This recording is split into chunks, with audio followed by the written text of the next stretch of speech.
Oh,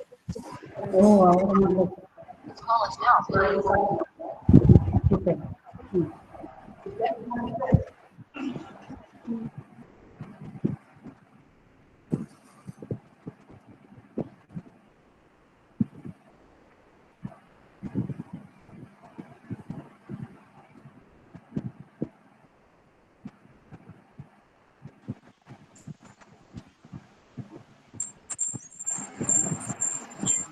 A warm good morning to all the participants who have joined us in the AICT Training and Learning Online Faculty Development Program on signal processing and machine learning algorithms for biomedical data analytics in healthcare applications under the area Precision Healthcare Technology.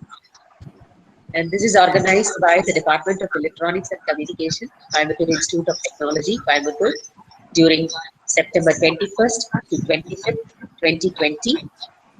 So the topic is understanding the concepts of signal processing and machine learning. So we have got an eminent speaker today with us today morning, and a kind request to all the participants. In the WhatsApp group, we have given all the instructions. So I request you to kindly follow all the instructions that are given, which will enable us to conduct the FTP in a smoother way. So once again, I wish you all the very best and take use of advantage of all the guest lectures. Now, I request my co-coordinator, Dr. Pungode, to introduce the first speaker. Thank you.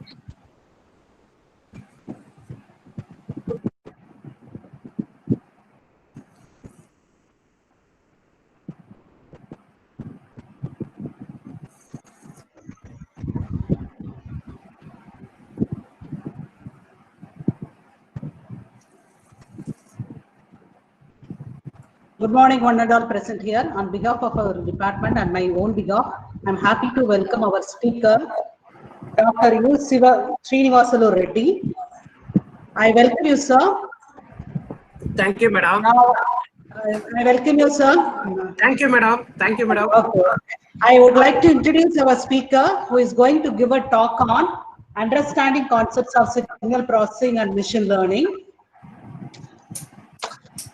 Dr. U. Srinivasalu Reddy received his PhD in 2013, Department of Computer Application, NIT Tiruchi. He started his academic career as a lecturer in the Department of Computer Science, Bishop Herbert College, Tiruchirappalli, from 2003 to 2006. He started his research career as a full-time research scholar in the Department of Computer Application, NIT Tiruchi, from 2016. He joined NIT Tiruchirappalli as an assistant professor in 2008. His research interest lies in applying various artificial intelligence approaches to extract useful patterns from different facets of societal challenges of high demand with economic benefit. So the main aim of this work is to develop machine learning and deep learning models for various domains like agriculture, bioinformatics, banking, telecom, and healthcare. With this motivation, he has established Machine Learning and Data Analytics Lab in 2015, and he is a core team member of Center of Excellence in Artificial Intelligence, established in 2020. His research team of 12 doctoral students and 10 postgraduate students are highly motivated with enthusiastic in working out to achieve better outcomes.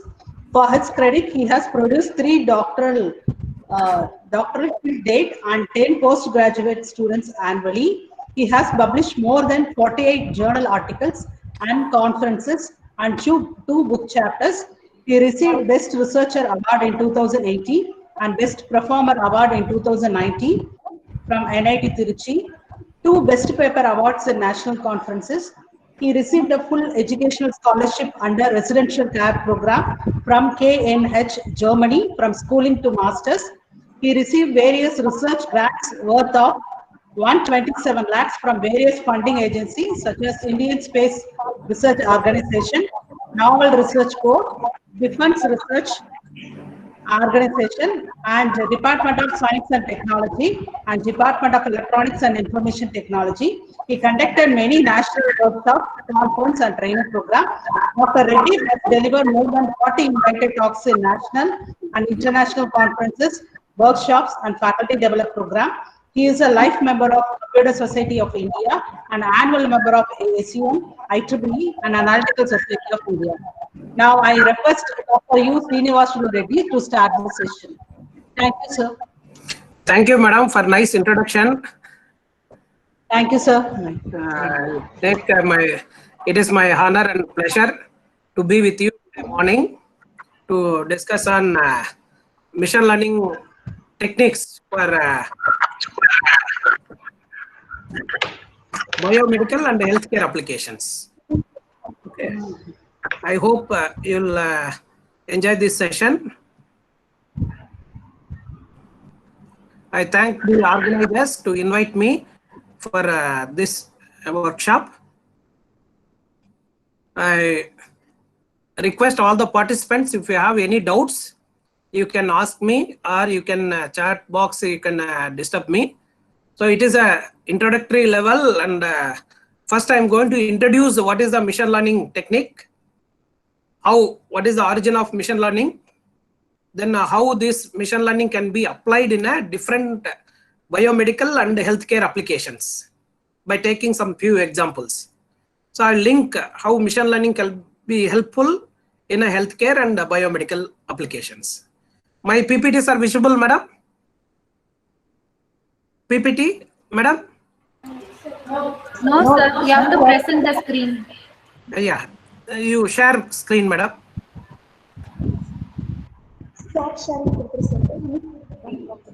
Sir, you can start sharing your screen, sir. Wait. So click present now. Yes, madam. I am coming, madam.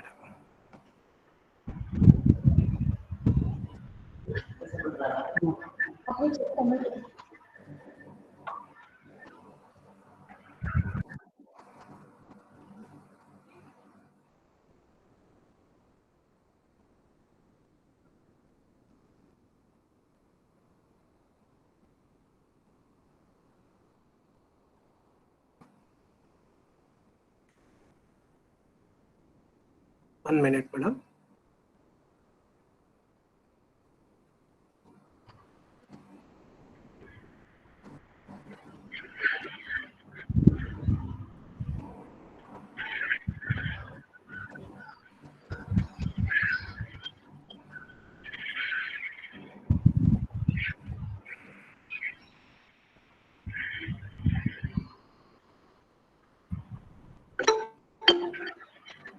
Now, okay, madam? Yes, sir. Yes, sir. Yeah, it's coming, sir. Okay. So, the title of the topic is machine learning algorithms for biomedical and healthcare applications. So, first, let me start with an introduction. Today's everyone is looking for artificial intelligence, machine learning, deep learning, and all. Where does this technique has come from? What is the origin? Mimicking the five senses of human being. What is the advantage of human? Human have a lot of intelligence, and it has a inbuilt. We have some intelligence, and human has some drawbacks. But whereas in computers have a lot of advantages, but it has a limitation of thinking by itself. IQ of intelligence of a system or a machine is a 0. So how to mimic our intelligence into the machine? So nowadays computer can see, computer can hear, computer can touch phones, right? Then smell, and even a computer can see the taste. So by webcams and all cameras, right, we can see. And Siri in iPhone and all, we can listen. Touch screens, we can sense the touch. And e-nose, electronic nose, with that we can smell it, and we can taste this. This is the base how our five senses are working in a human being. Same thing has been mimicked and given into the artificial intelligence. So now what is exactly what is artificial intelligence?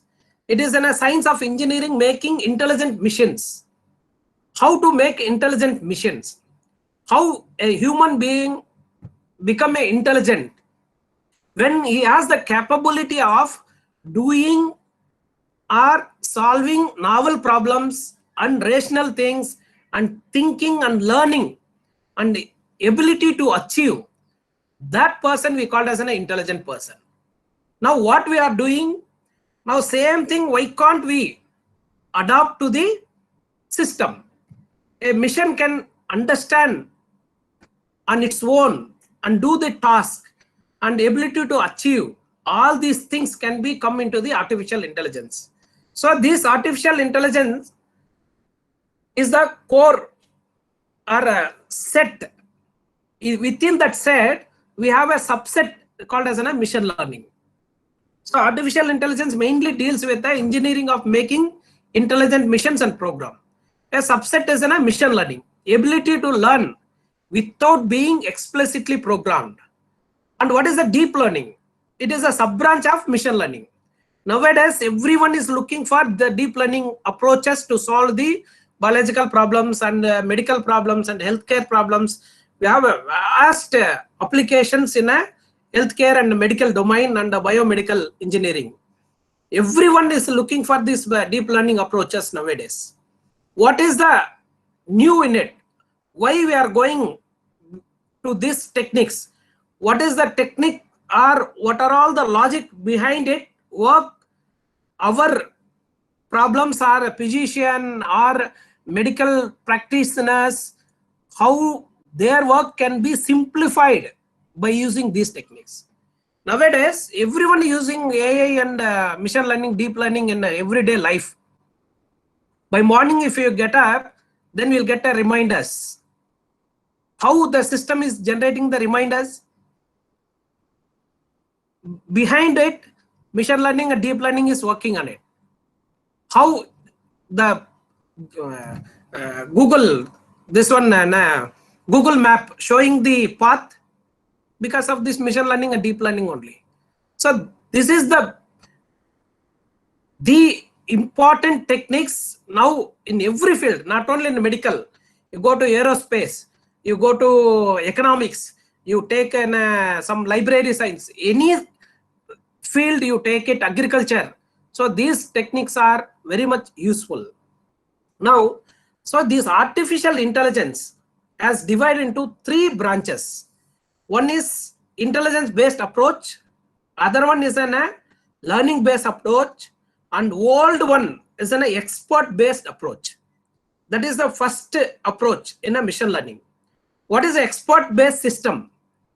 A person should be expert in the particular domain so that he can devise the rules and formulate the rules so that he can write a code.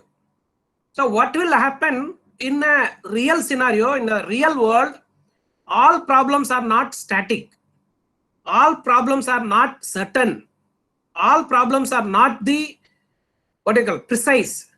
So these expert systems are very tedious to write the rules. That's why artificial intelligence has started in the 1950s. Now only it is coming into the limelight. Because of this expert system has a lot of limitations. A person should be expert in doing the things. So it is very difficult to write the rules for everything. So when it is dynamically changes, our system will not update in a dynamic in expert system. So people went to the machine learning in 1980s. So they started how to learn, how a child will learn, like that, making system to learn themselves. Their learning approach has come. Before that, intelligence based approach is there. Today we are going to see the learning approach. Before that, intelligence based approach. What is that intelligence based approach? For example, you see this one. This is a human brain. Within the brain we have a neurons, right? All neurons are interconnected.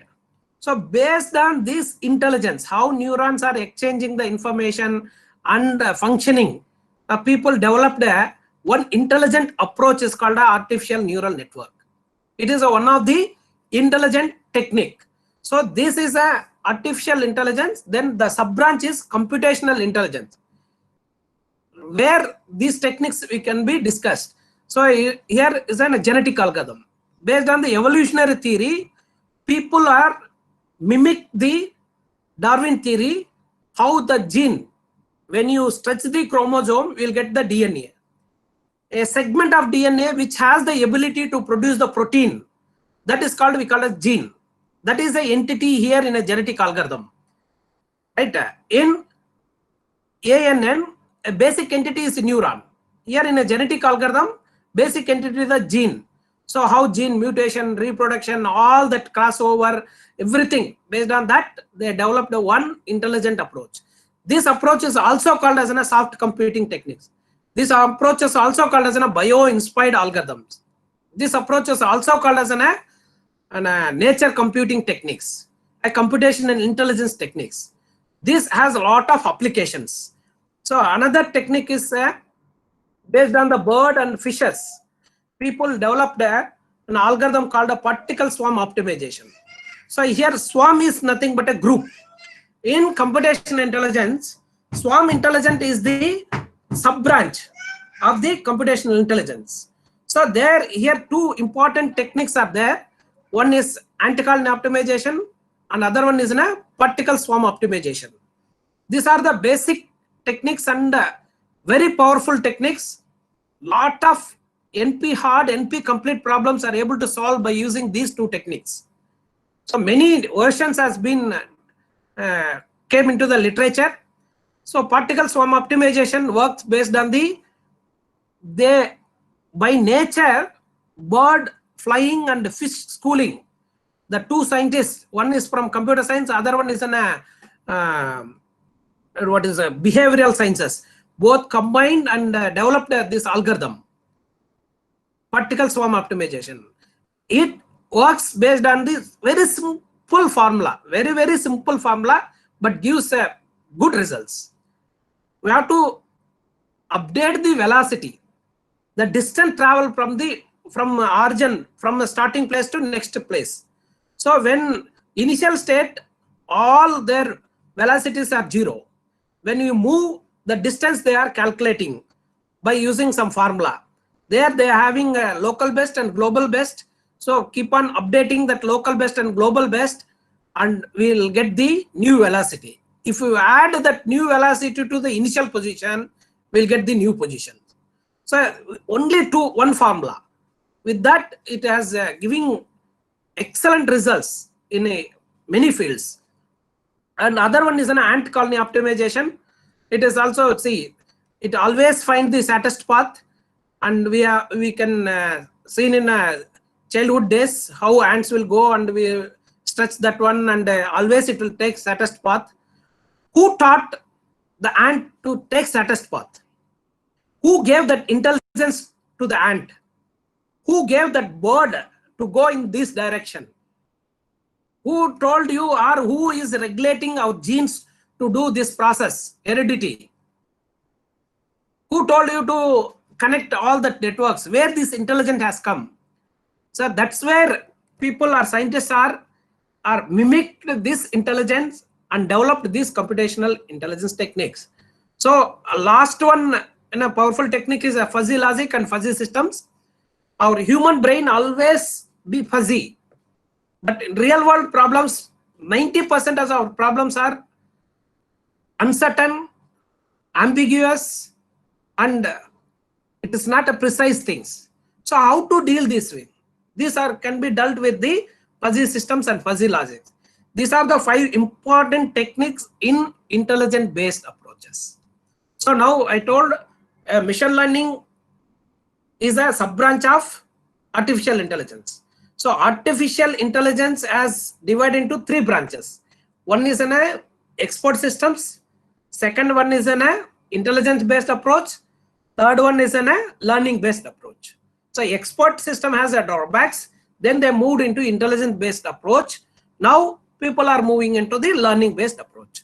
Now today's topic is learning based approach. So from this machine learning, we have a deep learning and many other things. So what are the types of machine learning? What is the deep learning? Its type I'm going to discuss in next few slides. After that, we will go for applications.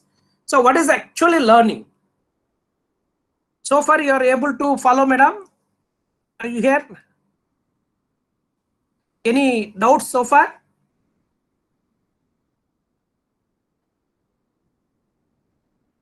If no doubts, shall I move on to the next slide? So what is the learning? Learning denotes changes in the system that enables a system to do the same task more effectively the next time. Learning is a construction or modification representation of what being experienced. Learning is a making useful changes in our minds. So now what is exactly machine learning? It refers to the system capable of autonomous acquisition and integration of the knowledge. This is the machine learning. So what is the difference between traditional programming and machine learning programming? In traditional programming, we'll give the data and we give the input as in a program, we'll get the output. What about in machine learning? We'll give the data and whatever we required as an output, that is given into the input. Then what is the outcome? We'll give the program. Okay. So these are the skills required one should mastered in the machine learning. What are the skills? Machine learning, data science, statistics, coding skills, mathematics, and software engineering. Not only all these things, very important skill which you need is domain knowledge. You should be wherever you want to apply, you should have the domain knowledge. Then only garbage in, garbage out. So what you required exactly, what kind of output you are expecting, that you have to give as an input to the machine learning. That's what we have seen. Whatever the output you are expecting, that you have to give in the input to the machine learning. Then only it will give the better program. So if you give garbage in, it will give garbage out. So you should be very careful while dealing with the machine learning. In machine learning, how I told you in computational intelligence, different types. In machine learning, there are three important types. One is supervised learning, unsupervised learning, then reinforcement learning. What do you mean by supervised learning? When we'll use this supervised learning? So these are the techniques already available in the literature, but only as a researcher or a faculty, what you have to understand is when to use which technique. For what type of data, what type of technique we have to apply. What type of problems we are addressing. What is the nature of our problem? How this problem behaves. When you know these things, then next thing is what technique, what type of technique is suitable for my problem. So now when you define the problem well in advance and more precisely, more systematically, then if you know these techniques, what for these techniques work for, what is the application of each technique, then you are off of the, or 75% of work is done. Then only little bit modification you have to do and work it out. So when we go for supervised learning, when we have the labeled data, already targets are known, targets are defined. For example, simple to understand supervised learning is our student mark list. We have to give the grade. So grades are already defined. S grade, A grade, B grade, C grade, or some colleges S grade, A plus grade, B plus, or B minus, like that. The grades are already defined. You know the targets. Now take the total marks and do that, right? Classify that entire class. You can classify into the S grade, A grade, B grade, C grade. Whenever these kind of problems comes, then go for supervised learning.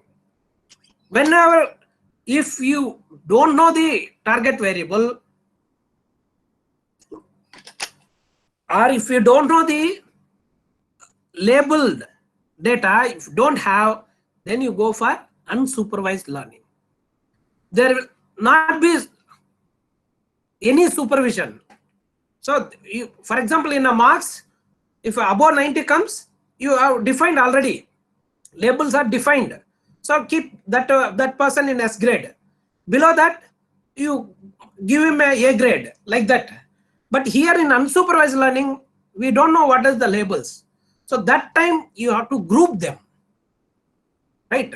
Now that COVID patients, now clustering, right? Grouping. How their cantonment zone they are grouping. So no more number of patients are there, then they are grouping. So here, two important problems are there in this supervised and unsupervised. Here the supervised learning, we have a classification problem. Here in unsupervised learning, we have a clustering problem.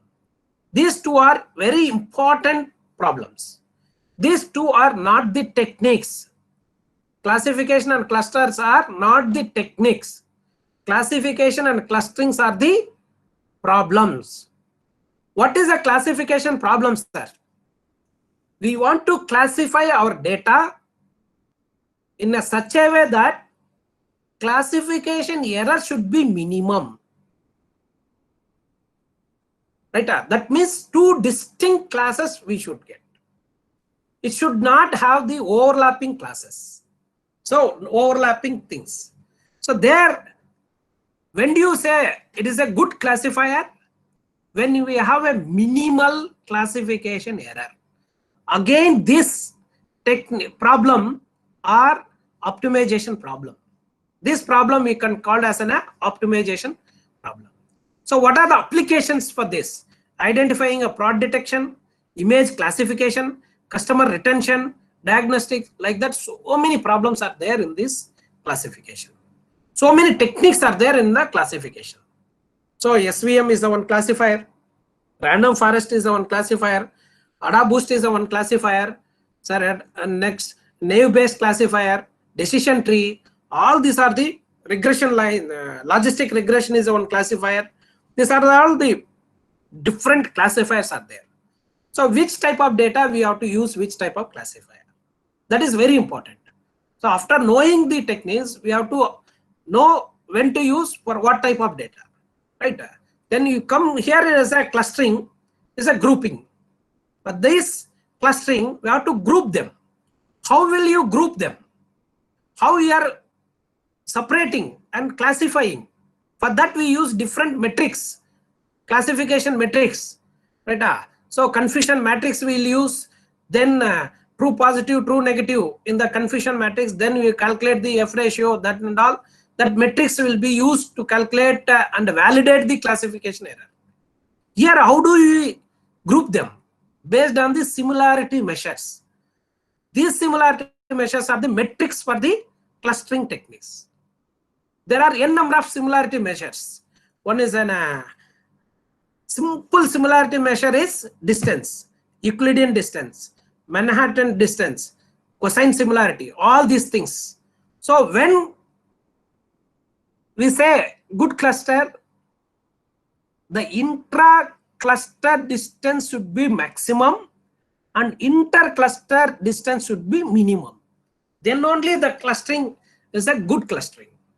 For that we use different metrics and find out, that means within the group, the distance between that points, data points should be very, very, very minimal. That means all are same, similar. Intra-cluster, that means one group to another group, data point distance should be maximum so that it will not overlap. For that, they are using different similarity measures. We have different type of clustering techniques to address the clustering problem. One is a partition-based clustering, then hierarchical-based clustering, density-based clustering, grid-based clustering. All these are different type of. In partition, again K-means, K-midite, Clara, all these things. In hierarchical and agglomerative, divisive, all these are all the clustering techniques. So what are the applications of these clustering techniques? Recommender system, targeted marketing, all these things. So in this, dimensional reduction techniques are there. Here regression also. When we use the dimensional reduction is a very good problem, right? So many times we are exposed this dimensional reduction problem. It is a curse of data. Now how to reduce the dimensionality? Because For all dimensions, we cannot take it and do the analysis. It is tedious task. How to reduce the dimensions? There are two important techniques are there to do that. One is a PCA and LDA. But that we can extract the very useful information. Now in big data and deep learning and big data, this dimensionality reduction can be used, same thing, for visualizing. Different dimension data can be visualized into 2D. For that they are using now in a big data and deep learning models. So regression, predicting models. So there are so many techniques in a regression, logistic regression, multiple linear regression, and simple linear regression, all these things to estimate the something, to predict something, right? So it has a lot of applications. So these are two important types of machine learning. One is supervised and another is unsupervised. What is third one, sir? Reinforcement learning. Nowadays, everyone is going for this reinforcement learning. Whatever the problems we are unable to solve in these two approaches or these two types, we can go for reinforcement, mainly using game, robot navigation, real-time decision, and skill acquisition. What is this reinforcement learning? Simple. Every day we are experiencing the reinforcement learning. Many of this due to this COVID, many might have ordered everything in online. So you might have extensively used your Google Pay, all that things. We are getting some initially first time, second time, if you use Google Pay, you will get the reward points. After third time, fourth time, if you use it, they'll say reward points, but you scratch the card, they'll say better luck for the next time. That means to attract the customers, they'll give the rewards. Once you will get the rewards, you will feel happy and you will utilize that services. So same concept they used, reinforcement learning. Reward or penalty. How to simple to understand is reinforcement learning, how a child will learn. For example, a child has the remote, he or she has to switch on the TV. First time they don't know, right? So they'll keep on press the button. If it is not on, that visuals are not coming, they'll throw the remote or something. That is a penalty. If it is on and get the picture on, then they'll feel happy. That is a reward. So next time same thing they'll do to get the more rewards. So this is the agent. So agent based approach is a reinforcement learning. These are the three important types of machine learning. One is a supervised, another one is an unsupervised, third one is a reinforcement learning. So in this, which one is supervised, which one is unsupervised, which one is a reinforcement?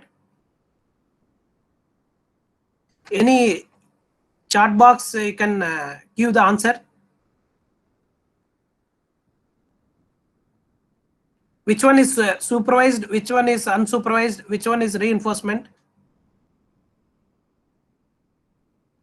Now, can you see the chat box, madam?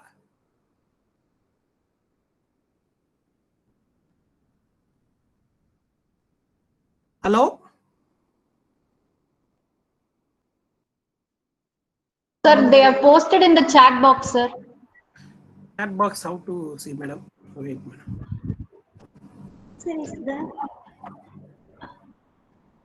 So you have to go to your Gmeet and do the chat box.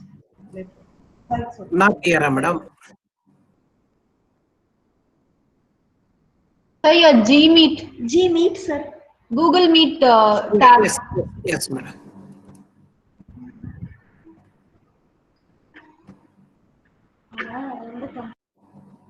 Okay, good. Okay, madam. I am able to see, madam.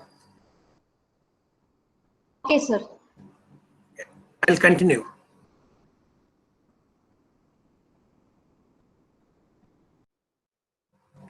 Okay, up to this you understood, right? So now this is the different techniques used in unsupervised learning. So for example, you take this one, this point, this simple clustering technique, So we have 6 data points.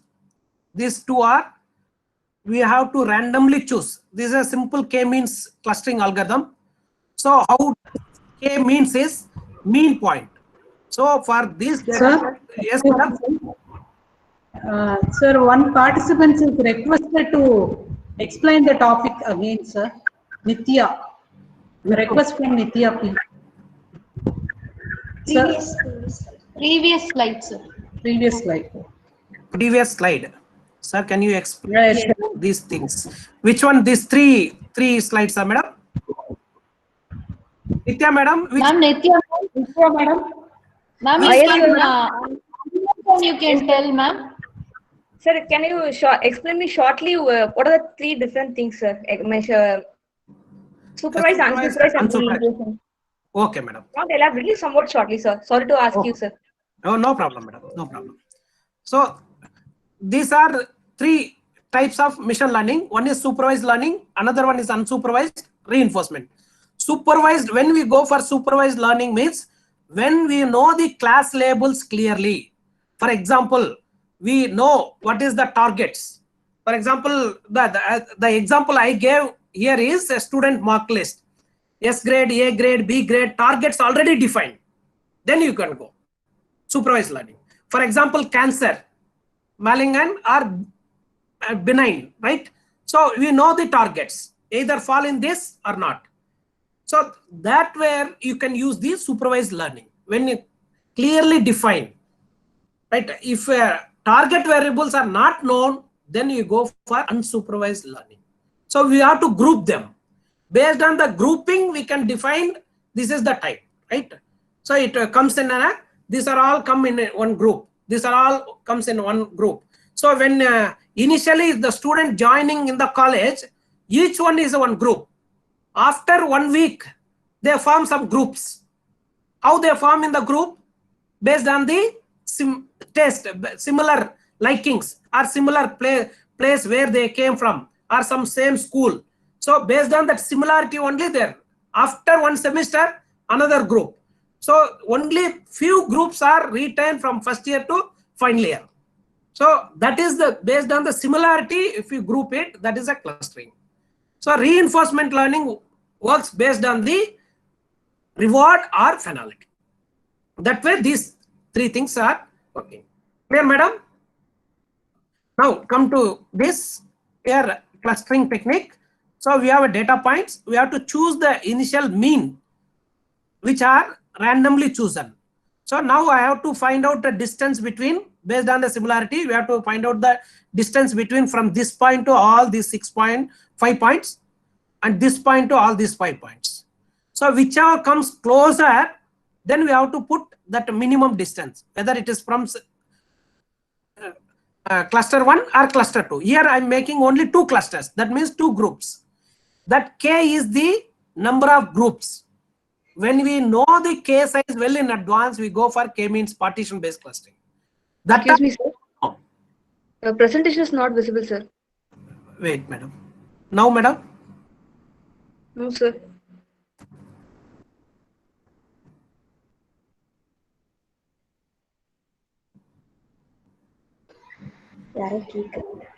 Wait, madam. Yip, madam. Ma'am, Now, madam. ma'am, யாருக்கு ma'am kindly unpin your from No, your madam. device. Sir, it is visible to us actually. Hello. Now it is only visible, ma'am. Okay.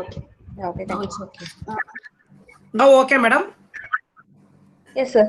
Sir, you can continue, sir. Yes, sir. Okay. Now, if you know how many groups you are going to do, then you can go for partition based clustering. And if you don't know how many groups you are going to do, then you cannot use the partition based clustering. You have to go for hierarchical based clustering. In hierarchical based clustering, that groups is automatically created. So that they use either agglomerative or divisive approach. So there they use a similarity metrics are called single link or complete link or average link. Here we are using similarity metrics or distance or Euclidean distance. For example, character data you have to match, then you have to use the Hamming distance. So you find out the distance from all the points. So whichever points comes closer minimum in that, put in a cluster 1. Next point distance, whichever minimum, either in first cluster or second cluster. So now after this, see here, it has this formed in one group and other this form on one group. Next one, these 3 has come. So again you have to compute the new centroids. These are the initial centroids, this one and this one. Now you have to go for new centroids. What is that new centroids?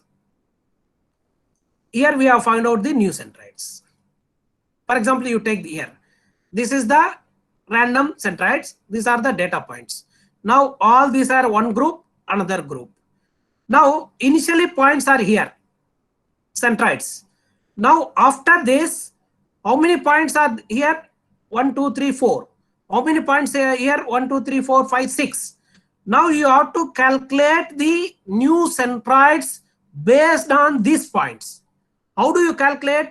So add these values divided by 6. Add these data point values divided by 4. You will get the new centroid, new centroid. Then with respect to new centroids, we have to calculate the distance again. So now you see this one. This way it comes. Again, you have to see the data points. Now you check this data point. This data point has moved into this cluster, this data point. And this data points moved into this cluster. So when do you stop? Here only K2. Let us choose the K as the initial cluster. So when do you stop this process? It is an iterative process. When do you stop it? When there is no change in the centroid values. That means none of the data point is moving from this cluster to that cluster. So next iteration, cluster, these centroid values are same. That means no data points are moved. We can stop the process. Otherwise, we have to again do the same process. This is the simple k-means algorithm, which is working and using in many and healthcare and biomedical and all the fields. Okay. These are supervised learning techniques, decision tree, SVM, random forest, neural network, all these things. This ANN I will again discuss in deep learning next few slides. So this SVM is the best cluster classifying techniques, which is also used for nonlinear data type and logistic regression.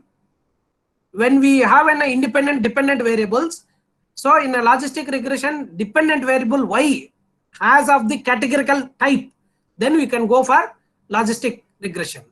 This decision tree use the ID3 algorithm, C4.5 and CART. All these are the decision tree algorithm used based on the decision rules. For example, if you might have studied control statements in a C, C++ and all. Condition, if it is true, take this path, or false, take that path. Very simple, right? A decision tree. And we keep on splitting attribute is very, very important. That root attributes. Once you find the root attributes, then it is easy. For that, they are using entropy based approach. So you have to calculate entropy for each attribute. Then whichever the attribute has the more information gain, that we keep as a root node. Then remaining things will do like that. When you have a collection of these decision trees, then we call it as a random forest. This we call as an ensembled classifiers.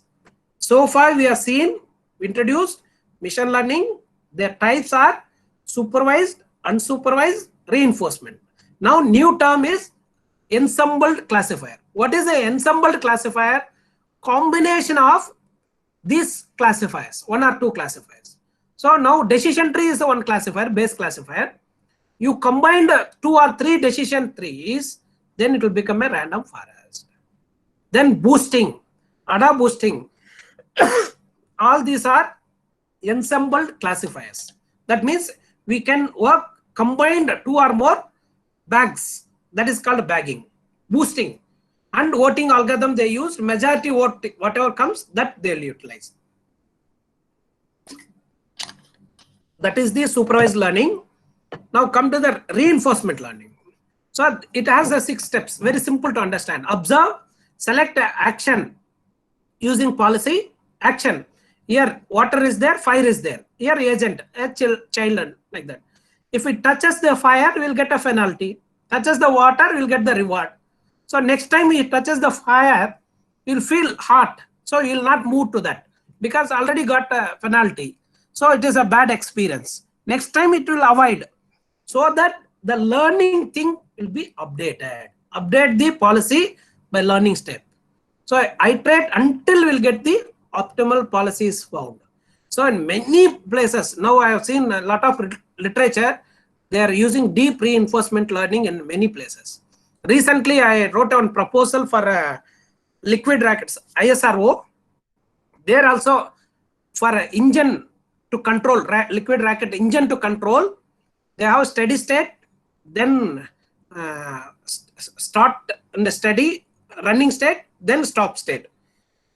From steady to running, it has to move. There in between, transit control will be there.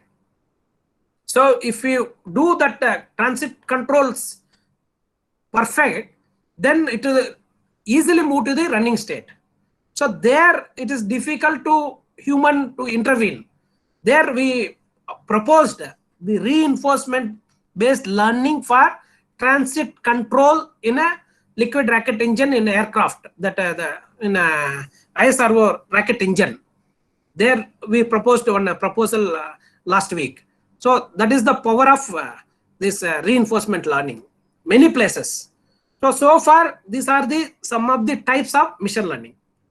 I hope you might have understood these types. I'll move to next slide. Next is simple general applications, not related to medical or healthcare. It is in a recommendation because everyone use Amazon, right?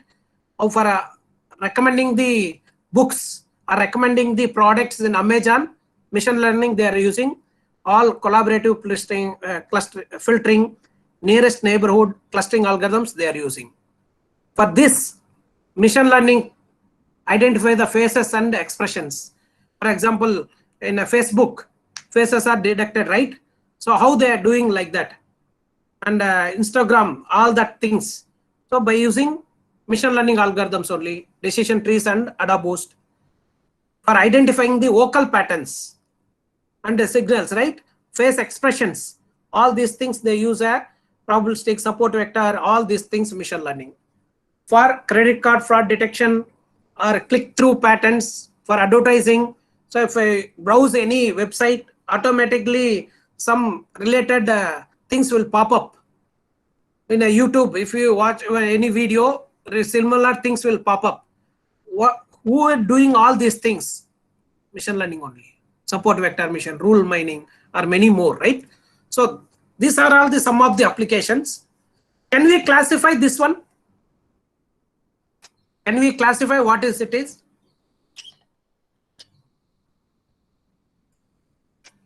Is it easy to classify? This one?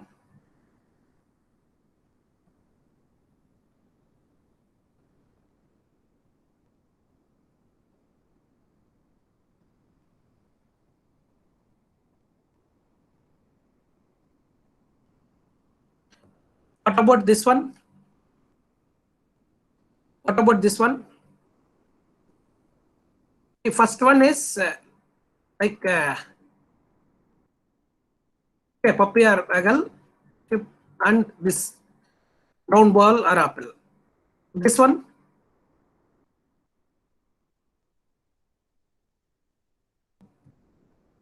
Madam, again I have to go to this chart. This thing.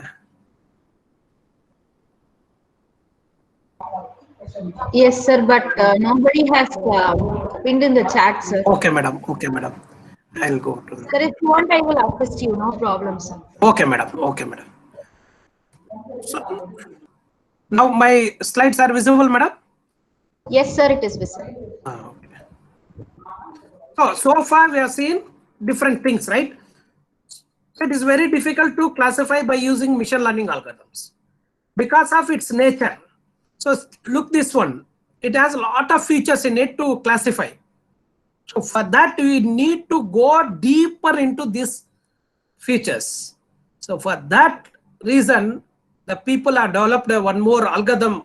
Specific approach of machine learning is deep learning. So that is what exactly deep learning means.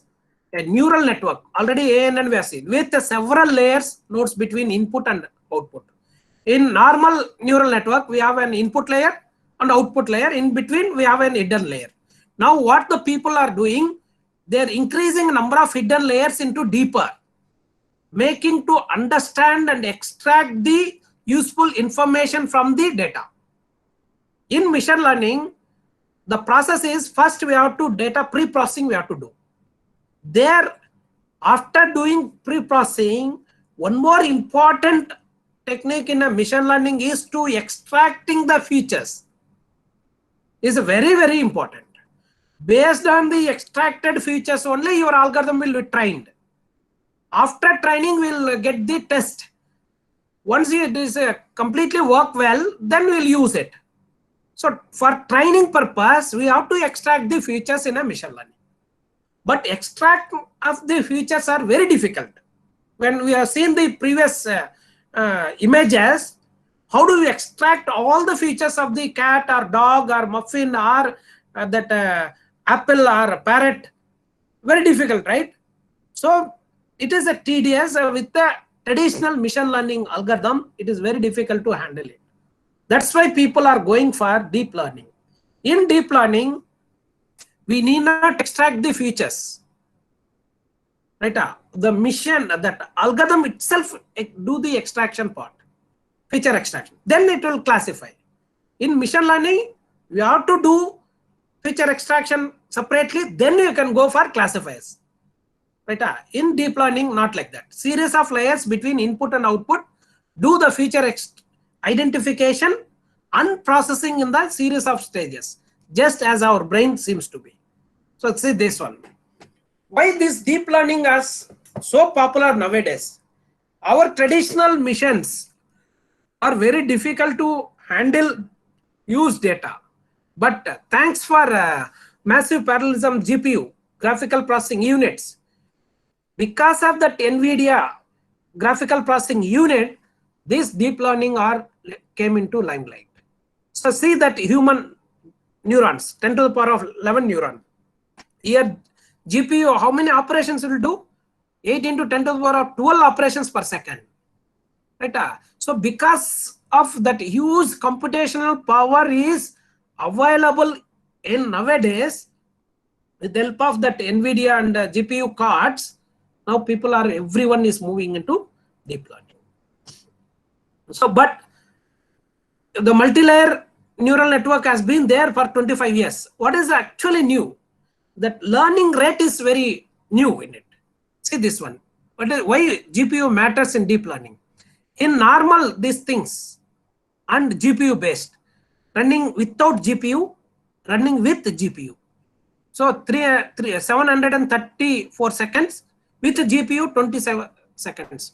How much drastic changes has been done? So with the GPU running time, see how many times faster?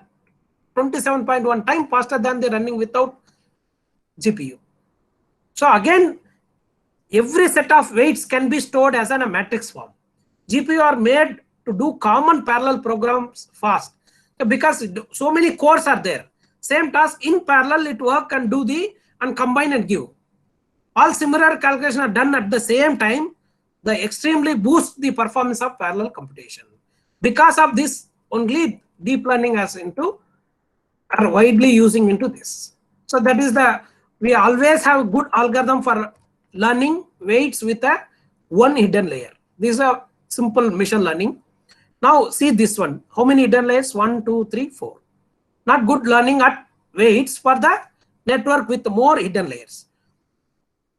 So what is the new is training many layer networks. That learning rate. See the difference. I told you, in machine learning, a person will sit and extract its features.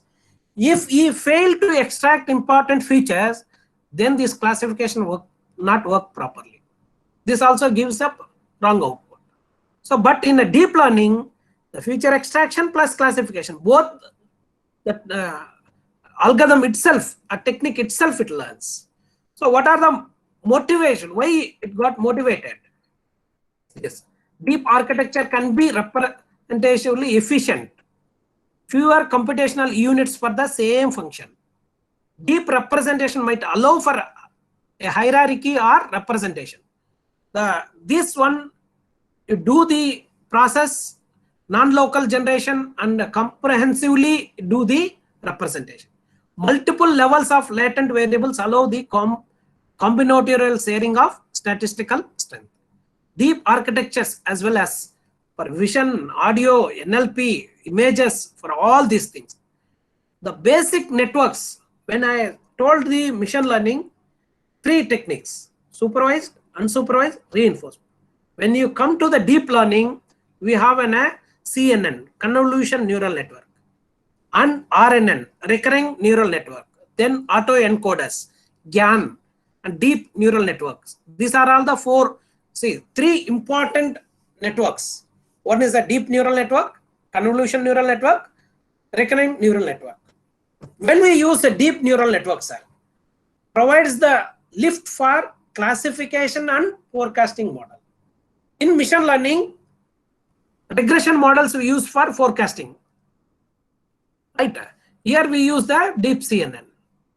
If you want to extract important features from the images, then we'll go for, and we have to classify CNN, feature extraction and classification of the images.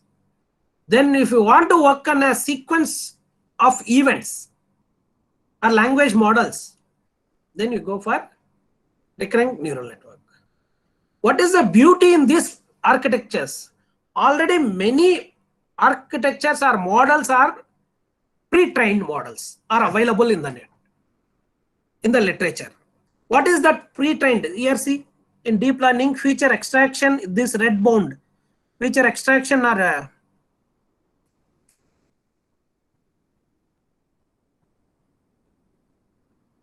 feature extraction are doing, then they are doing the classification. Right? In CNN, so many pre-trained models are available. What are the pre-trained models? AlexNet, GoogleNet, ResNet, InceptionNet, VGGNet. All these are all pre-trained models. These pre-trained models are developed for a specific purpose of data.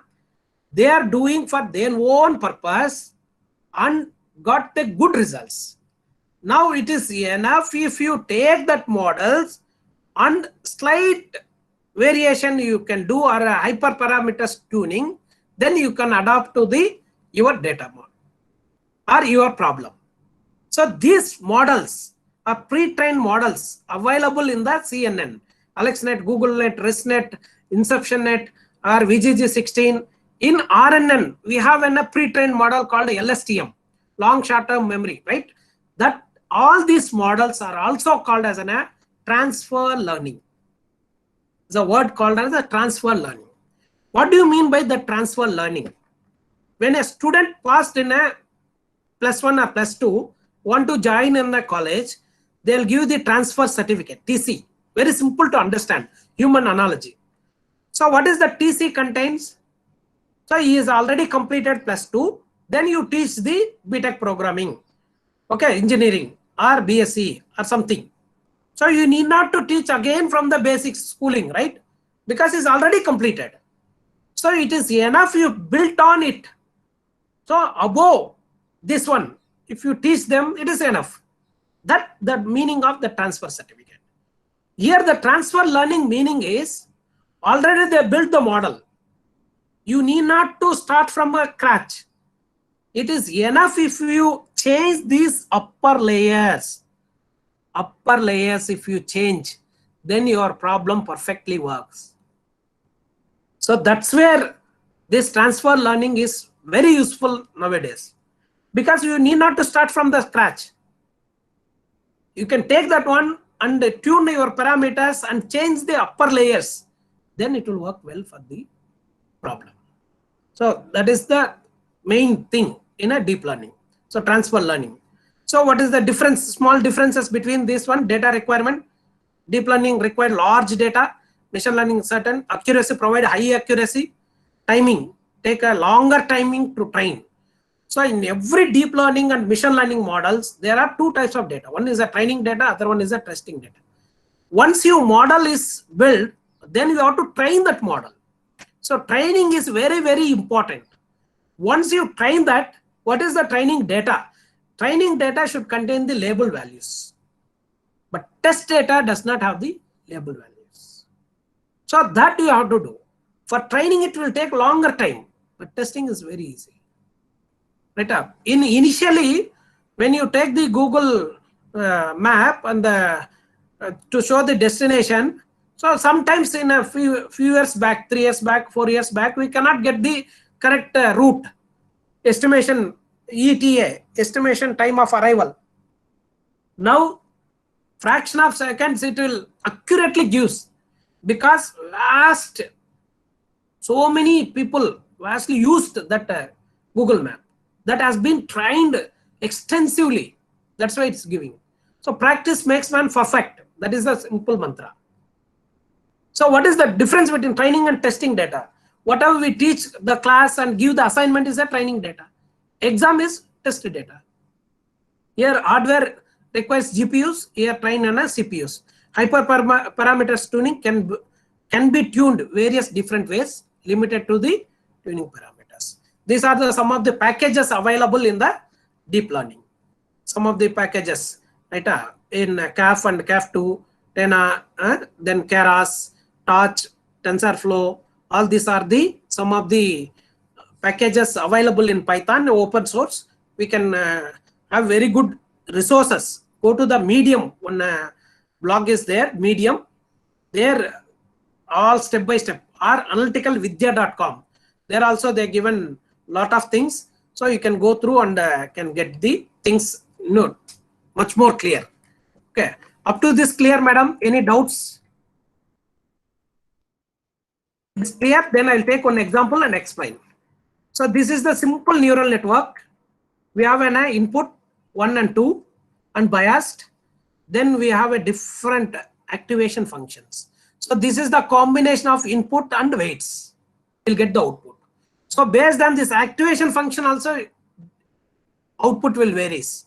So which type? Linear, sigmoid, ReLU, softmax. In many deep learning models, they use a ReLU and softmax functions. So we have to do, right? So this deep learning model, take these are the data set, a data set. Already classes are there. So if you take these data points 1.4 and 2 and all. So here what is our task? We have to tune or train our weights, because inputs are here. Weights randomly will choose weights. So we keep on update our weights. Train these deep learning models. See this one, initialize with random weights. So if you take this input 1.4, 2.7, 1.9, then we'll get the random weights for all this neural network. We are getting the output as a 0.7. But what is our output class? 0. We want to get a 0. Now compare with the target output. We are not reached the target output. Again, what we have to do? We have to adjust these weights so that we have to get this one. Adjust the weights based on the error. We get this error. Now we are adjusting the weights. How long we do this weights adjustment? Repeat this 1000 times. This is the training. This is the training phase. What I told you in pre-trained models, AlexNet, GoogleNet, ResNet and all, there these weights are already trained. The optimal weights they are keeping in their net.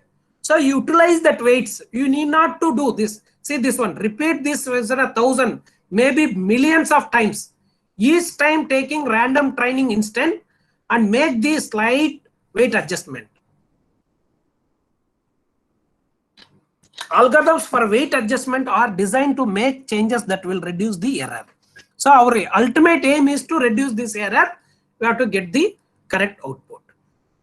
So for this data set, it is a Canadian data set is in a 10 classes, class 1, 2, 3, 4 up to 10 classes for a 10 data set. How many images? 50,000 training images, 10,000 testing images, 10 categories, 10 classes. This is airplane, automobile, bird, cat, deer, dog, frog, horse, ship, and truck.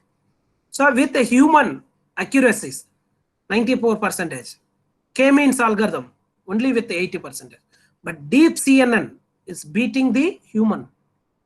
Right, 95 point. Nowadays, much more higher, even 97, 98 also they are getting.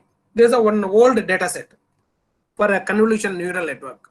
So what they'll do, they'll train this one. How many images? 50,000 images of 10 categories. Each categories. We have then this one is one class label like this. 1, 2, 3, 4, 5 classes. So we have to train this model. So to do this deep learning for same this one, this is the input image given.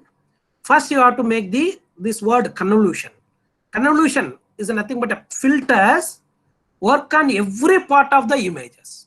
So take this image as a one filter, next this image and another filter, this image and another filter. Like that you take every part of the image. Therefore, they are searching for the same feature everywhere in the image. This is the input image to convolution. So then after doing this convolution, then take the pooling. This pooling has a min pooling, max pooling, and average pooling also. So if after taking this convolution, right, this one point, and move this slightly, then padding, all these things are there, right? Then another point, like that. If you apply from this is one convolution, this is another one, this is another one, like that, right? A convolution output. So from this, if you use a max pool, then you use the maximum value in this pooling output. If you use minimum, then you take the minimum. If you use the average, then make it average and do this one. So usually present after convolution layer, it provides the downsampling for the convolution output. First convolution process, then pooling process. Third one is dropout. What is this dropout, sir? Now check this one. Now we are adjusting the weights. Which are weights are not giving a proper output. That weights we are dropped. Taking next weights. So there, which one to drop? For that we are here using the dropouts. So randomly drop units along with their connections during the training process. Because if a dropouts in a colleges, right? So if it is not performing well, then many colleges will not recommend for them for placements and all. So how to do that one? So now we have to again give the proper training to come into the picture, right? It helps to learn more robust features by reducing complex co-adaptation of the units and elevate the overfitting issue as well. Very simple to explain this one is dropout. Now in a design and analysis of algorithm, we have a branch and bound. So we have to bound something, right? So when you reach that one, there we are bounding, pruning that technique. Same thing here, pruning. Next, fully connected layer, dense layer. So here each node is fully connected to all the input nodes. Each node's compute weight, sum of the all inputs, it has the one-dimensional structure. What is the help or what kind of aid or what kind of benefit we are going to get to the fully connected layers is it helps to classify the input pattern with high level feature extracted by the previous layers. This is the fully connected layer. This is the fully connected input. So you see that all are connected, right? These are the different steps. So to follow, first we have a convolution layer, then pooling layer, dropout layer, fully connected layer. So now I'm coming into the biomedical application, biomedical healthcare application. See this image. So number of publications in biomedical, fault diagnosis, medical and bioimaging, genomics. See how it is increasing. Biomedical alone.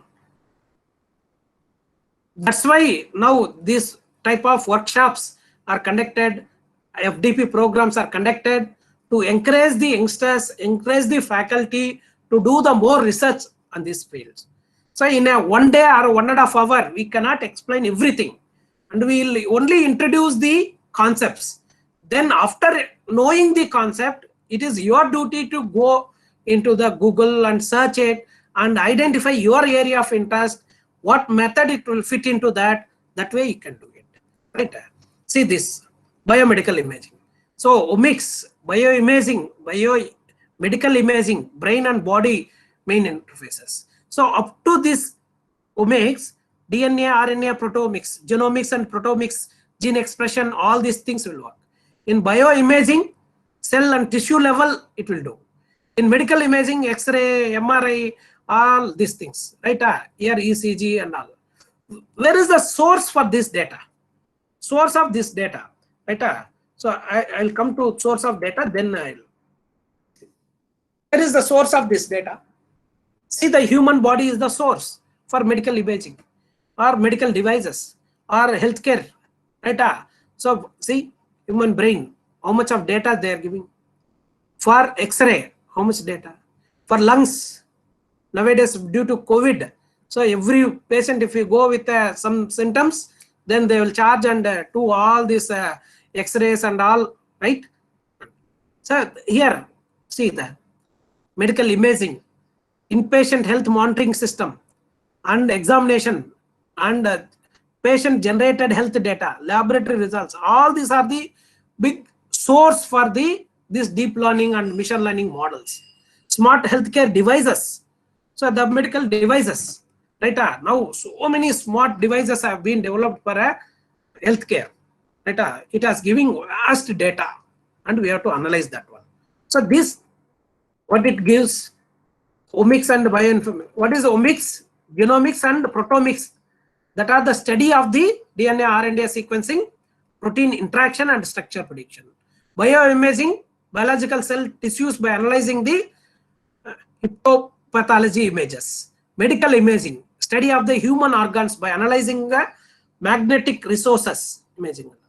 Brain and body mission interfaces. For that, biosignals such as EEG, right? All these things.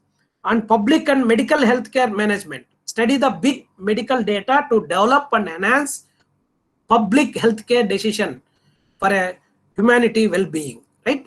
So in this, again, we have a regulatory genomics, bioinformatics, genomic sequence and gene expression analysis, very good problem.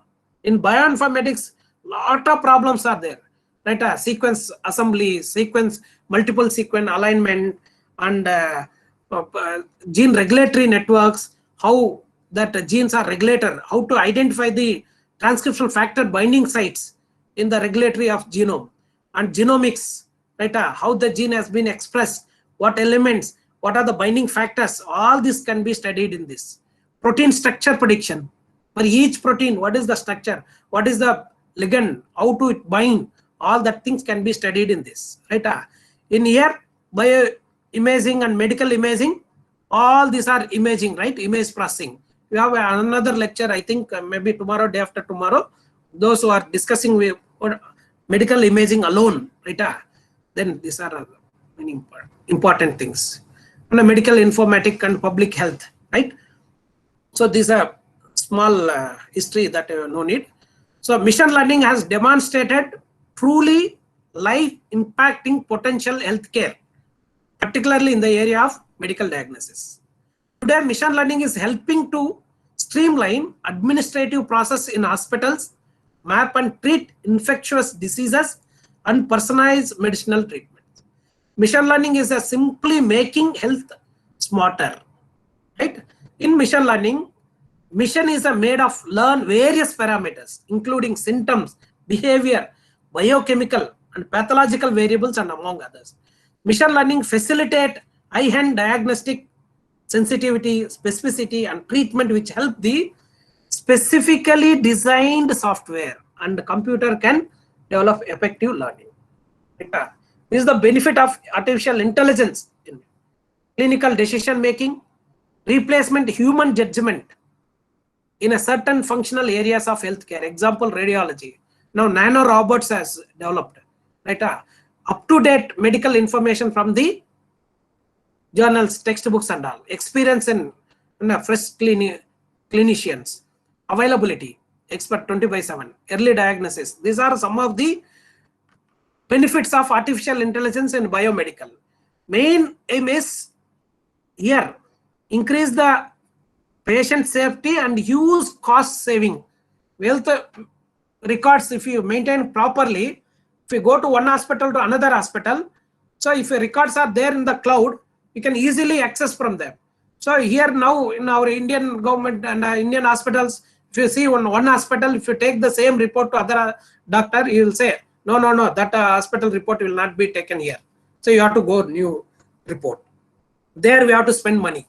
Like that cost can be reduced. So these are the various data types in healthcare. Blood reports, medical tests, medical report, X-ray, all these things. For that, we have to do this pre-processing. Then apply deep learning based application, classification, normal or abnormal, automatic report generation for the medical reports, classification and segmentation of X-ray, whether lung is affected or not, what is the damage, all that and all, we can segment and classify, CT scan and MRI scans and all.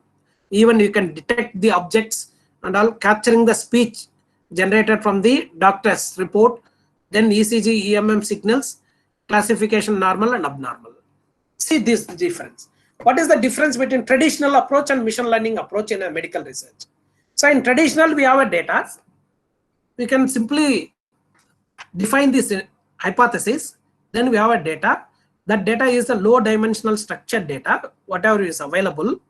And we do the analysis and statistics and do the results. Validate the hypothesis, understanding the causality and the mechanism of the disease.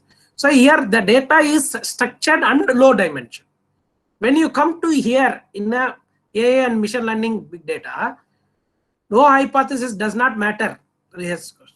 So data is not low dimensional. It is in a high dimensional data. Oh, what is the high dimensional and unstructured data? Here data is structured. Here unstructured data. This is high dimensional big data is nothing but we have a large volume of data, not only the volume, velocity, variety, value, and all this veracity, these are different V's are the characteristics of the big data. Not only the volume means big, velocity, the speed, and the real time, right? Quicker in the manner. Variety, here only structured. That what is the structure means? Any data we are able to write a schema on it that will be stored in the table format, right? So that's why they are called as a structured query language, SQL, to process it. Here there is no like a structured data. In real world, 80% of our data is unstructured. Variety of big data is unstructured, semi-structured data, right? So what structured data? What is unstructured data? Sensor data, what is coming from sensors is unstructured data. Log files, unstructured data. So how to handle that unstructured data is a big problem, right? Then medical images, ECG. Here you see this one, wearable devices. Now so many wearable devices are being developed for healthcare. So from these devices, we only get the unstructured data, not the structured data. All wearable sensors, wearable devices, we are getting unstructured data. That we have to process. We have to analyze. So for that we use the machine learning and deep learning. So these results will give the predict the new data and identify the hidden patterns, learn best action. But here the chicken and egg has come or chicken has come, right? Here they will predict the new data. Then identify the hidden patterns, learn the best action. Here we use the data analytics. Here we use the data analysis.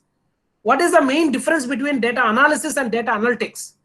Data analysis is only the process, but data analytics is making useful decisions. We have to decide. We have to that where the data analytics part is coming here. So same machine learning, supervised, unsupervised, reinforcement. 3 types I told. Same, see, the images we are taking, a labeled data set is provided.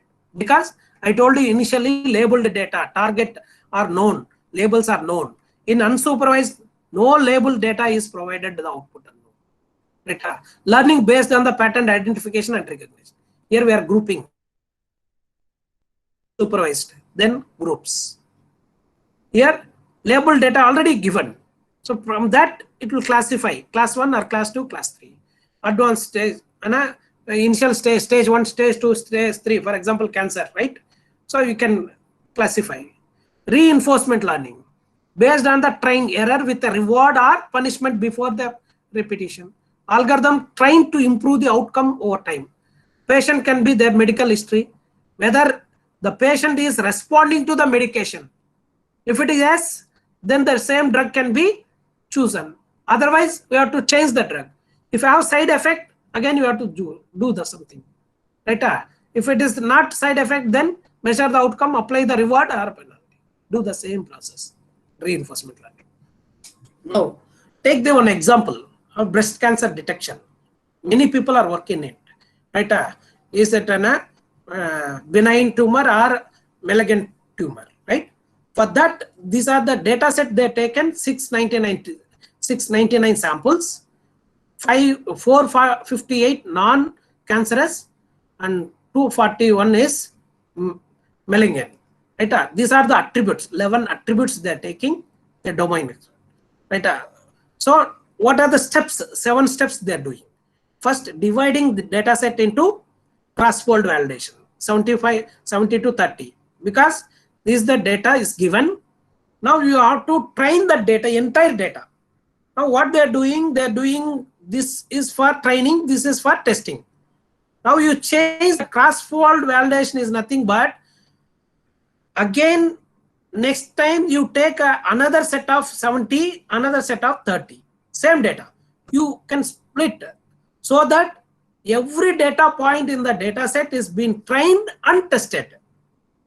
Otherwise, if you split only 30%, only 70% is being trained, 30% is only being tested.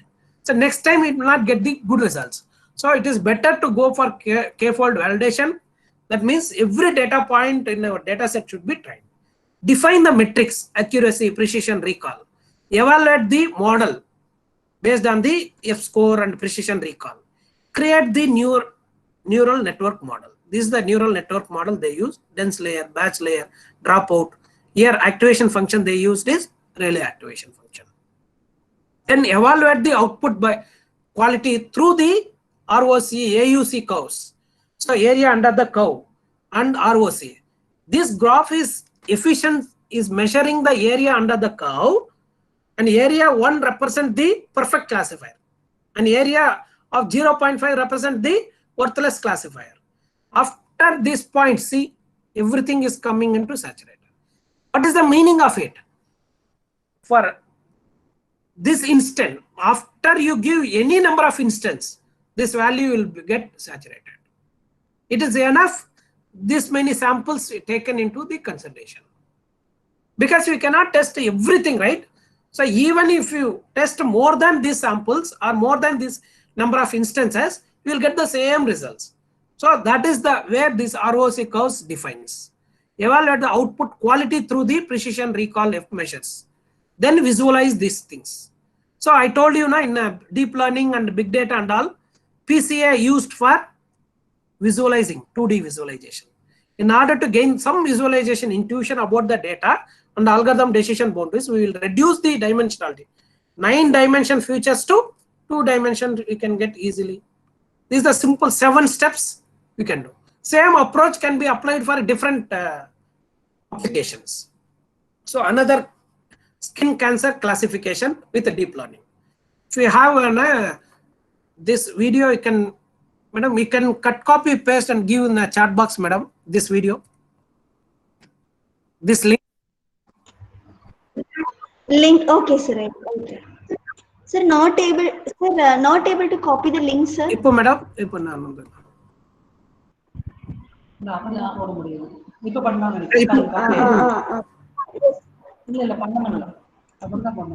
Sir, எங்களுக்கு பண்ண முடியல sir, நீங்க copy பண்ணி அதுல போட்டுருங்க sir chat box. போட்டா madam. யா. அது கொஞ்சம் பார்க்க சொல்லுங்க மேடம். ஓகே. சார்.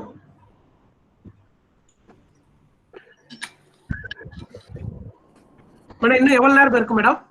இன்னும் கொஞ்சம் ஸ்லைட்ஸ் இருக்கு. இன்னொரு 5 minutes. அவ்வளவுதான் மேடம். சரி, இந்த லிங்க் பார்க்க சொல்லுங்க மேடம். பார்த்துட்டு அப்புறம் நான் இது பண்ணிக்கிறேன்.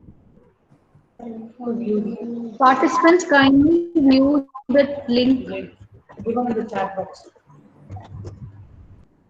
Or even you can go home and can do that also, madam. No problem. This is the link. I'll share that PPTs and also it is there in that.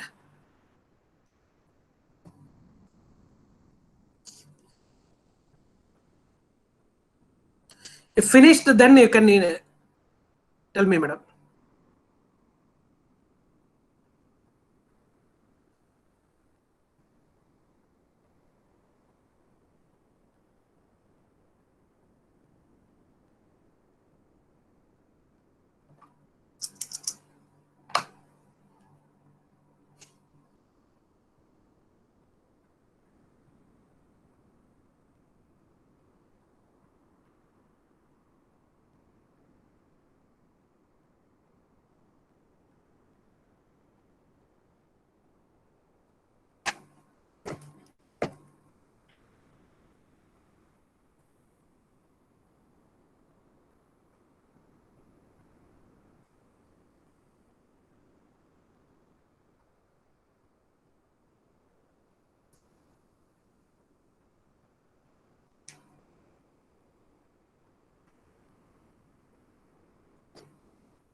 If everyone finished, I will go ahead.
Madam, proceed பண்ணலாம் madam.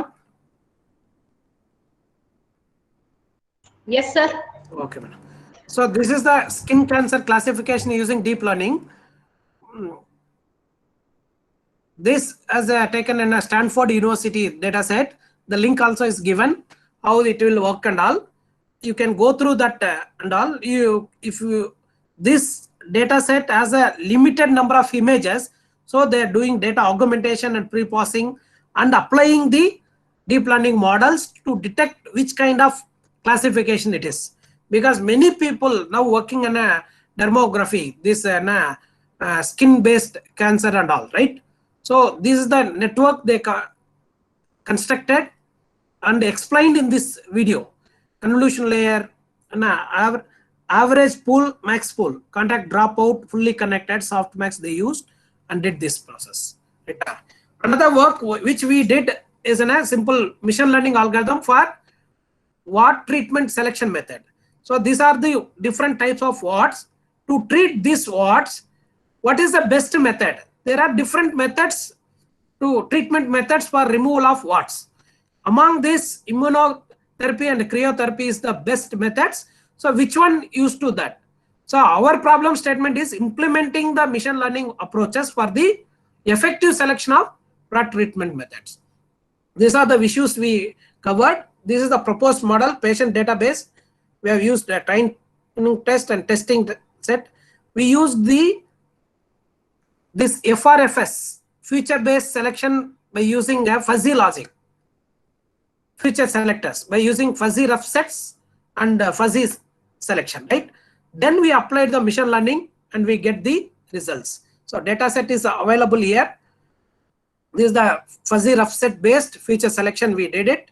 These are the machine learning algorithms. We used Naive based, SVM and decision tree, bagging, boosting, and these are the metrics we used, performance metrics. These are the results we got for the different data set, 2 data sets. So from these results, fuzzy rough set based feature selection with naive based giving good results for cryotherapy treatment. For immunotherapy, same thing for COT algorithm giving results. So this paper we published in Springer publisher. Next, machine learning in medicine. Here we use the human, right? Here, what is the physical objects, medical devices, robot for delivery, care and care bots, robots for surgery. That and all they are doing in a very in every hospital now in a foreign countries are equipped with these diseases. Now slowly it is coming to India also. Lot of scope is there to develop some small devices which is helpful for physician to control it. See, identification and authentication of skin, right? So wireless accelerator, the shoes, right? So cardiac vascular devices for stress detection, that and all simple point of care devices is another new area where people are working.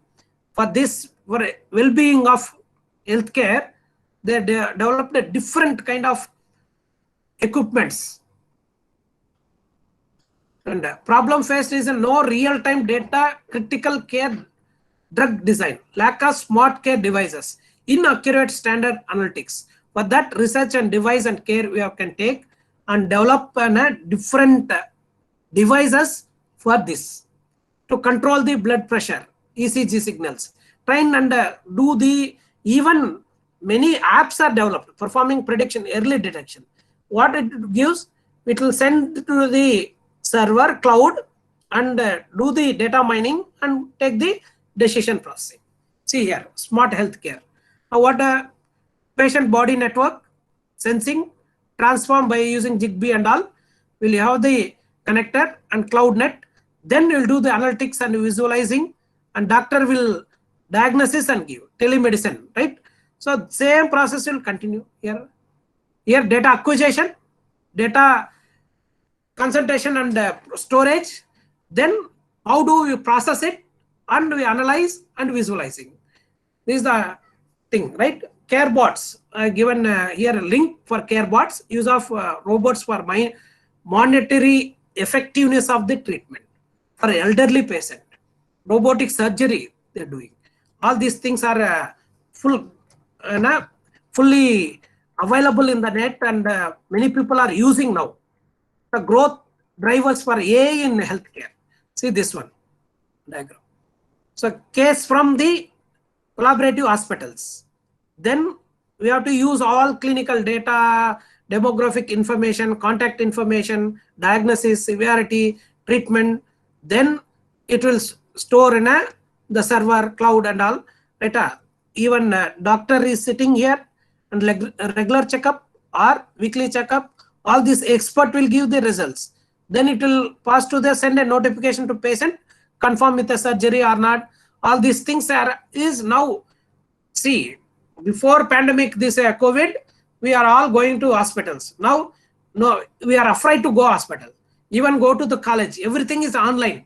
I am sitting here, you are sitting in Coimbatore and different parts. You are able to listen to me. Same thing is going to happen in the medical here also. So here, see, one important point, continuous storage of the shortage of the nurses and technician staffs. The number of vacancies for the nurses will be 1.2 billions by 2020. Increasing global healthcare expenditure.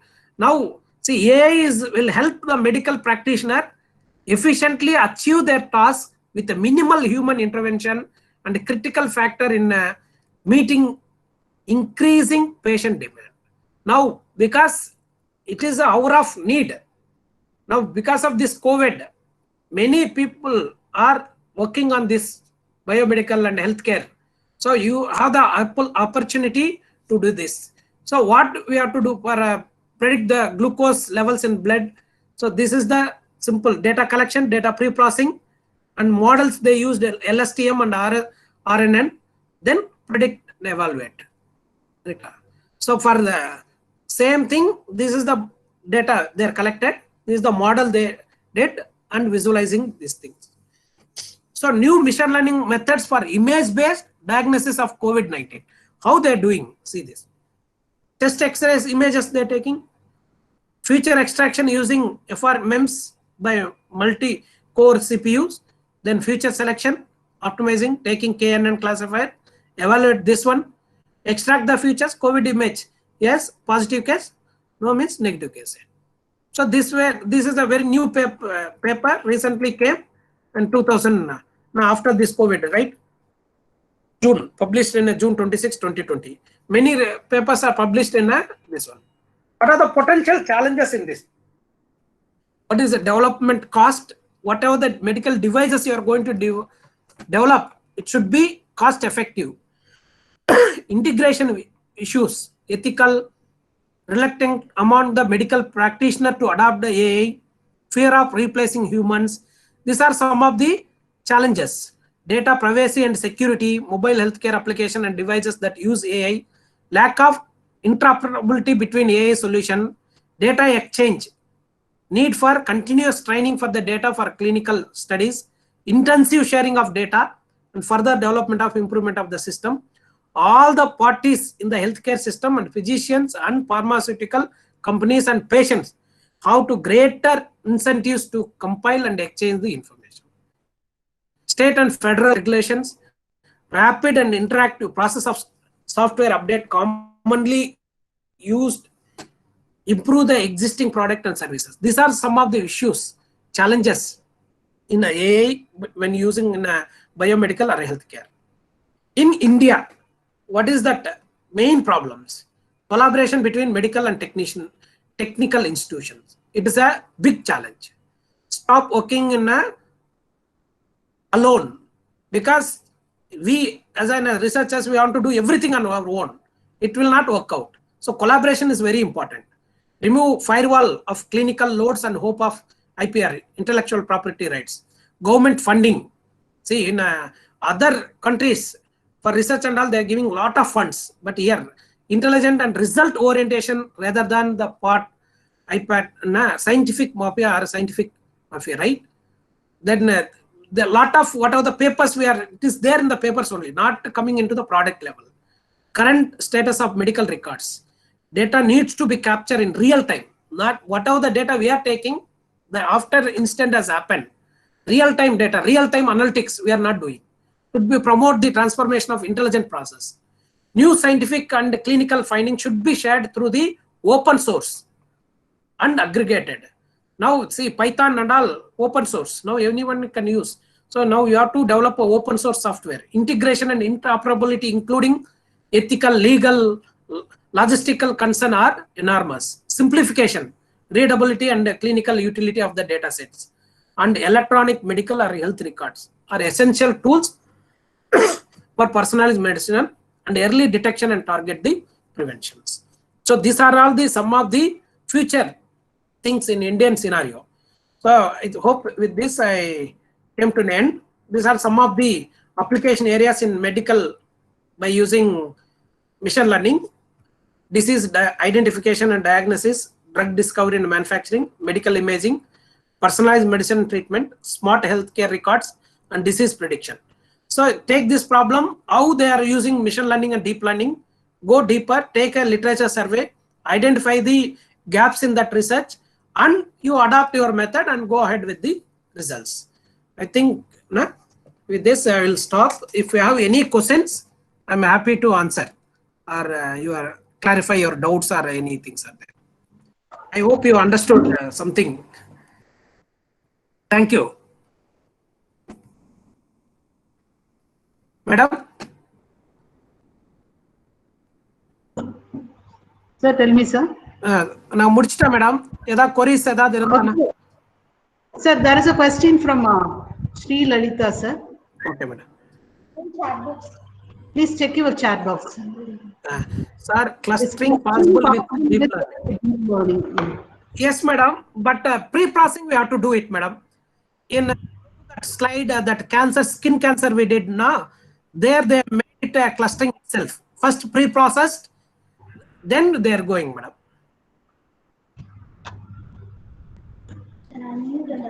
Nitya, you can unmute and ask your question, Nitya. Good afternoon, sir. Good afternoon, madam. So your presentation was very nice, sir. Thank you, madam. Thank you. So basically, I'm a research scholar. Yes, madam. Tell me, madam. Sir, I have one doubt, sir. I'm an actual science student.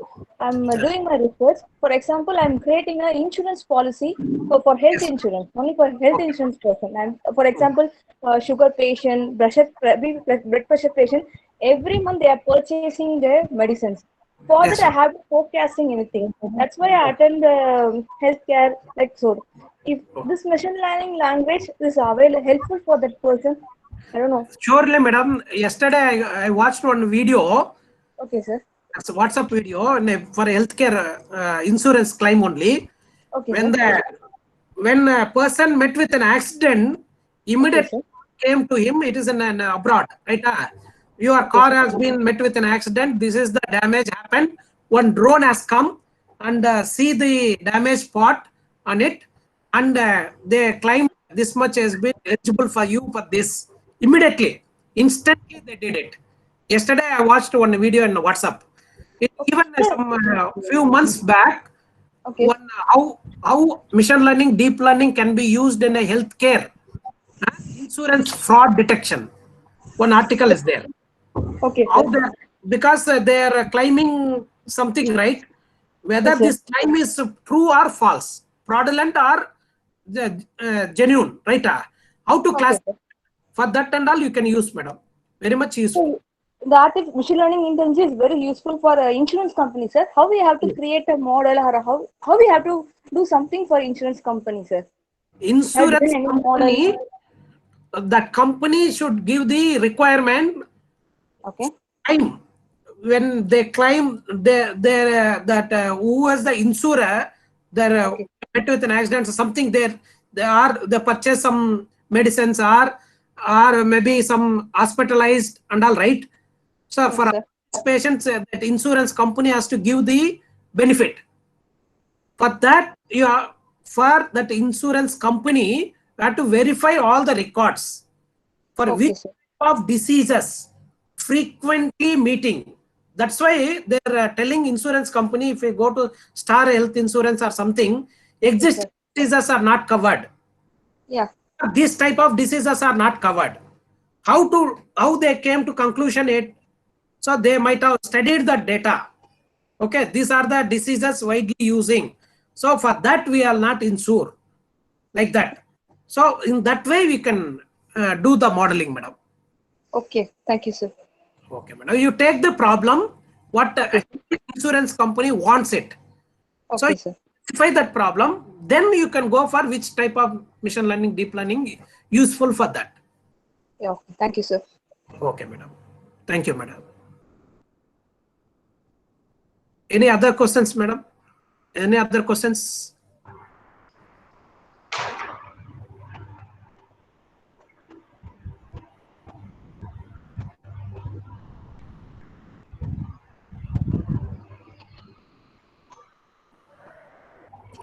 Madam, Sir, if no questions, you can. there are no questions, sir.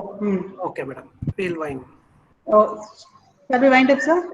Yes, madam. Thank you for the opportunity. Thank you for patient listening. And, Okay, sir. thank you. Thank you, madam. Sir, on behalf of our department and my own behalf, I extend a sincere thanks to our resource person, Dr. U. Srinivasulu Reddy, for giving valuable insights on machine learning techniques for biomedical application. I'm sure your address will help a lot in understanding the concepts of machine learning algorithms, sir. Thank you so much, sir. Thank you, madam. Thank you all. Thank you for accepting our invitation and sparing your time with us, sir. No problem. Thank you, madam. You're most welcome, madam. Okay.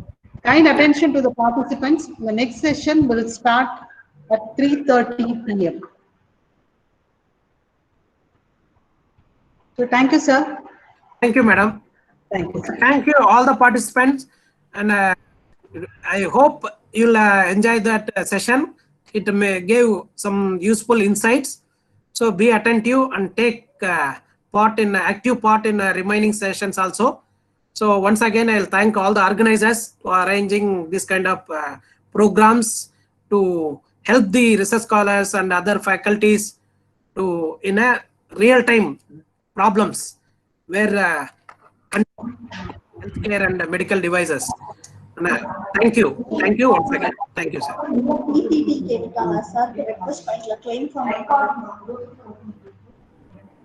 So participants, please complete the feedback form and also fill the attendance sheet.